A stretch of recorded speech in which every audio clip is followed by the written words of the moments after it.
Let everybody kind of get ready. I am Bert Eichold, E-I-C-H-O-L-D, Health Officer, Mobile County. We'd like to report the first case of a Zika virus in Mobile County. It occurred in the past several weeks. The individual was actually from Mobile, was out of the country, came back to Mobile, was feeling ill, saw their private physician, and had a blood test done that was sent to the Alabama Department of Public Health. She then departed the country, and the blood test came back positive. The lady was not pregnant. She was of childbearing age, but the Mobile County Health Department has canvassed the particular neighborhood which she lived in, looking for mosquito breeding sites. We have sprayed in that area with our spray trucks, and really don't think there's anything for the community to worry about this time. But Zika is a real viral illness that can impact our community again at any given time. So the Mobile County Health Department is working real hard to make sure that we have good control over the mosquito population, and the Zika case is not present in our community at this time, but the diagnosis was made in Mobile, Alabama.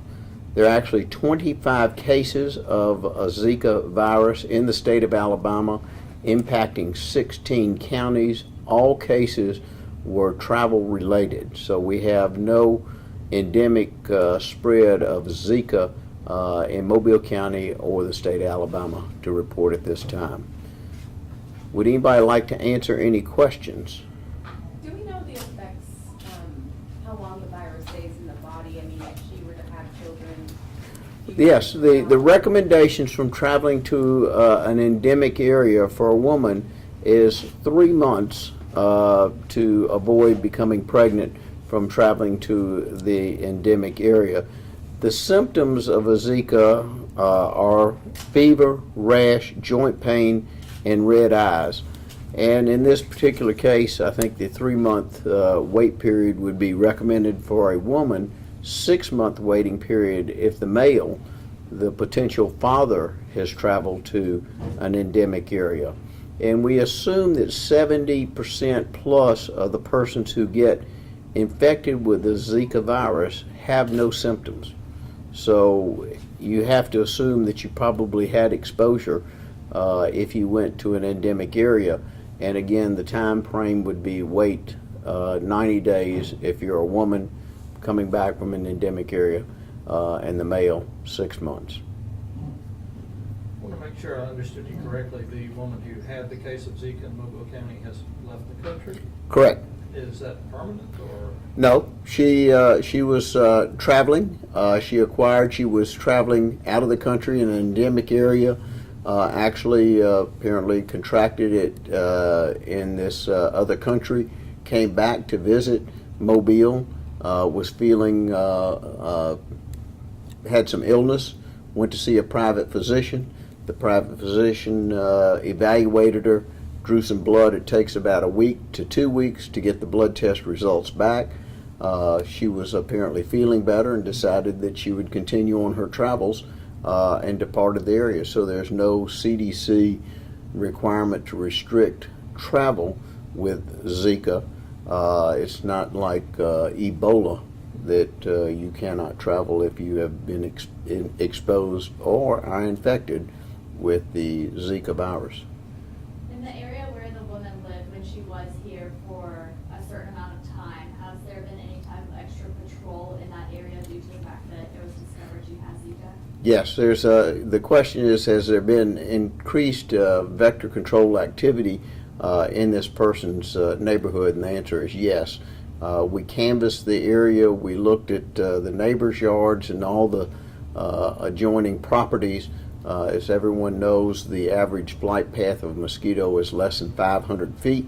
So the Mobile County Health Department and the team did due diligence in looking in the area where this person resided, and we found no evidence of significant breeding sites, and we did intensify spraying in that particular area. Can you identify how long she was in the States between the time she came back and left? Less than 2 weeks. As best I know. I don't have an exact detail, but less than 2 weeks. What part of town was it?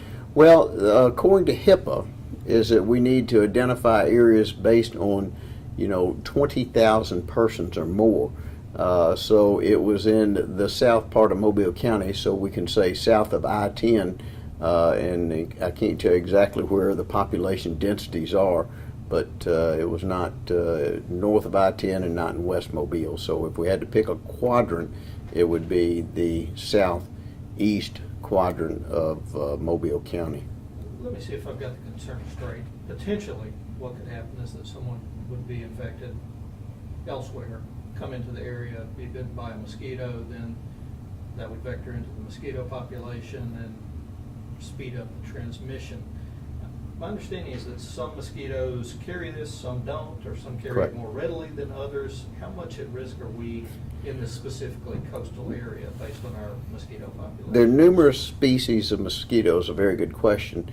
There's one that's called the Asian tiger mosquito, which is endemic mosquito in our geographic area, and it is capable of spreading the Zika virus. So we do have one species of mosquito, and we have lots of them, that is capable of spreading the mosquito. And this particular mosquito will bite during the day. So you're not just, it's not just in the evenings at night.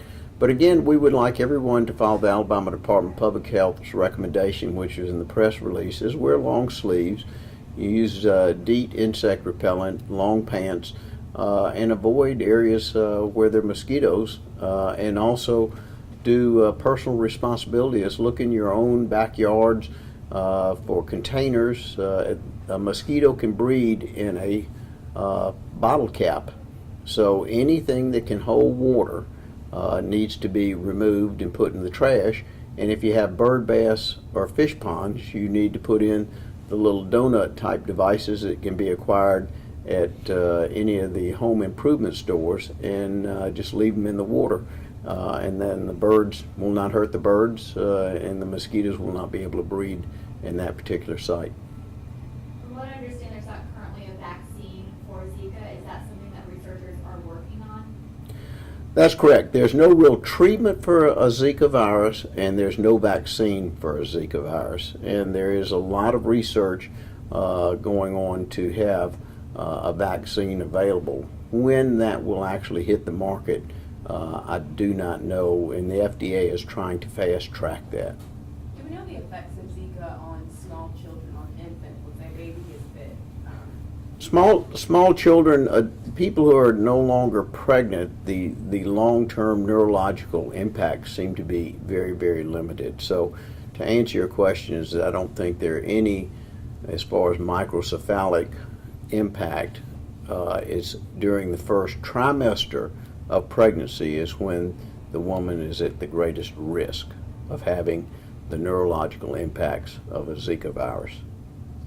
Has Mobile County received any extra funding, either state or federal, to help combat Zika? There is some additional dollars coming to the state of Alabama from the federal level that was recently released, and the Alabama Department of Public Health is coordinating that activity. The Mobile County Health Department does have a vector control program which we operate year-round, and there are only, I think, 3 or 4 counties in the state that actually have a vector control program. So I would anticipate most of the federal dollars will go to the other 64 counties in the state that do not have a vector control program. Do you know how much of that? I know that Bentley had said he was going to grant $250,000. Is that the amount that you're referring to, or is that different? I do not know how much money has actually come to the Alabama Department of Public Health, and I have to refer that to Dr. Jim McVeigh. All right. Well, thank you very much for being here, and again, We would like to, for people to maintain caution and not be scared. This is an event we knew we were going to end up having an index case of Zika in Mobile County, and I think the CDC, the Alabama Department of Public Health, your Mobile County Health Department team have all responded in a very appropriate and dynamic fashion, and we hope the individual who's infected has a speedy recovery. Thank you. Now, we do have, if they want to speak to Jerry. Yeah. Now, we do have a representative from epidemiology and Vector. Jerry, would you like to say a few words about what we've been doing? Well, Yeah. 20 seconds. And Jerry Folks, in charge of our Vector Control Department. right, as Dr. Eishold had mentioned, we have gone to the neighborhood, we've canvassed, we've identified any mosquito breeding sites that were nearby. We've eliminated them, we've sprayed for adult mosquitoes, and we've also distributed health education material for everyone for personal protection. But, you know, by far and large, like Dr. Eishold said, the best thing that people can do with all the recent rainfalls is to make sure that they go in their own yards and make sure that they empty anything that can hold water for 5 to 7 days and use repellents according to labeled directions. But, you know, we're good. We've stepped up our spraying, we've canvassed the area. That's, you know, what we need to do. Were the residents in the neighborhood where the woman was affected, have they personally been notified that she lived in that area? No, we don't do that. What we do is we just go through and we say that, you know, that we've had increased mosquito activity in the neighborhood and that sort of stuff. This may or may not be a question that you can answer, but I know that Florida, they're using about $26 million to fight Zika, and Bentley approved $250,000 for Alabama. Do you think there is a need for more money here? Do you think that's an effective amount to do what you need to do as the vector control operator? I can't answer that one. Well, mostly all our money is budgeted for the entire year. Well, yeah, it is. I Because mean, we go full year for Vector. Like I said, just last week, you know, there was West Nile. Right. So, I mean, you know, we're dealing with mosquitoes, populations. Now, how many, did you tell me one time, 50 species of mosquitoes? Yeah, we have over 50 different species of mosquitoes in Mobile County that have been identified. I think the issue is that Florida has had local transmission of Zika. We have not had local transmission. I think we have adequate funding at this point in time at the Mobile County Health Department. Again, we have a comprehensive vector program that we've been running for 25 to 30 years with spray trucks, airplanes. We actually have a master's trained entomologist who's on our full-time staff. We have light traps around the county looking at the different species of mosquitoes that we have. We have sentinel flocks of chickens out looking for, viruses that can affect human beings. There's no test right now for the sentinel flocks of chickens for a Zika virus, but that's probably coming along. So I think that we are pretty well prepared in Mobile County, unlike many of the other counties in the state of Alabama. We're very fortunate to have a team dedicated to mosquito control. Anything else for Jerry? Okay, and Barbara Gibbs, I'd like to, she's in charge of our epidemiology department. Hang on a second. Hello, Barbara Gibbs, Infectious Disease and Outbreak Division. So the main thing that we want to make sure that if patients or clients are experiencing the symptoms that are related to Zika, as Dr. Eishold had stated, rash, fever, conjunctivitis, which is appearance of bloodshot eyes, headache, joint pain, muscle pain, that they should, and they've been maybe bitten by a mosquito or are having these symptoms, they should go to their provider and be assessed by their provider.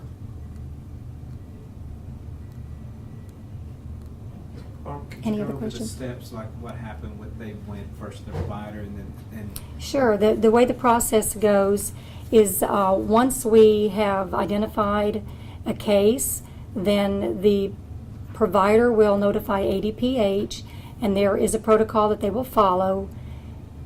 When we get the positive test back, then we will encourage communication between the patient, the physician, our upper chain of command, and the vector control, and they'll begin their surveillance. So we're doing their surveillance for the physical symptoms associated with Zika, and they will be doing the mosquito-borne surveillance. Based on the symptoms, is there any other type of virus that it could be similar to? Or maybe, Sure. Someone thinks they have something and they go in and find out they have Zika, vice versa? Yes, we have the chikungunya, and the dengue fever, which are symptoms similar to the Zika virus.